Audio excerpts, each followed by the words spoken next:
ayan guys, nandito po tayo ngayon sa kusina at papakita ko po muna yung mga gagamitin po nating mga ingredients. So, meron po tayong, una po is yung ating brown sugar. Ito po siya. And then, pepper. And then, crushed garlic. And then, ito po is suka. And then, we have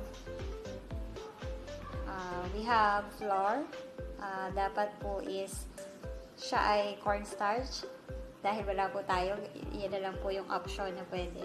And then, we have white sugar, onion, salt.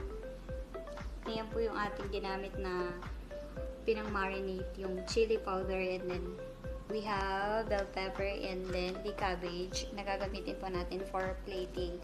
Ito po is perfect combination dun po sa lulutuin nating pickled fish. Yan. Ang una po nating lulutuin is, kailangan po muna natin tong lutuin yung ating bell pepper para luto na po siya, and then yung ating pong onion. Hintayin lang po natin siyang maluto in 1 minute siguro, and then i-set aside na po natin siya.